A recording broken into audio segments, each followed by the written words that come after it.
Okay, Kim Zolciak, Kroy Biermann, not getting any better. It is getting much worse. They're divorced now that they've split. Kroy is now claiming that Kim has a gambling addiction, and that's what happened to all of their money. Is she would just gamble it away. She goes online and does online gambling, and she's like addicted to it. And she plays other chance games. I don't know what that means. Sounds like gambling to me.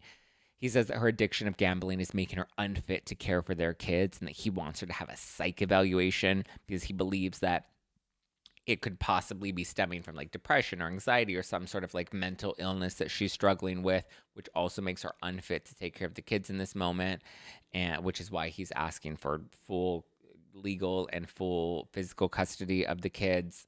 And this is all coming off the heels of last week when she was requesting that Kroy get drug tested because she says that he smokes too much weed and he can't care for the kids because I guess he's high all the time. But I'm like, so is Mauricio, and he like runs the agency. So, you know, it's just getting messier and messier. And I think all this is doing is hurting the kids at the end of the day. And that's the part that's unfortunate and sad for me, is that they're the ones that are affected by all of this in Kroy and Kim's attempts to get back at each other rather than like, I want to know what was the tipping point. Like, was it really the money? Who was, like, and where and how did that shoe drop? How did that bag fall? And why did we decide to leave each other?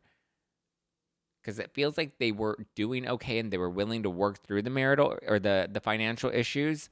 So I don't understand how they just, they're done. Andy did say that he warned her about, her spending.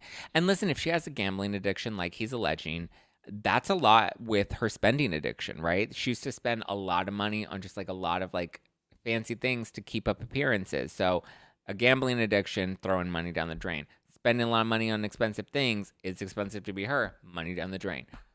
I can see why there would be an issue. Was he hiding money? Was he hiding assets? Was he not being totally honest? I could see it as she was draining all the money and he wasn't being honest about how much money is or isn't actually coming in. And so I believe it was a miscommunication about the finances that once they realized what a bad position they were both in, it was like, we're done. We can't do this. We can't trust each other. Money just destroyed, or lack of communication. People like to say money is the root of all evil, but I don't think it's money. I think it's people's choices and how they use money. So yeah, not getting any better. But so listen to Andy. Daddy Andy always knows.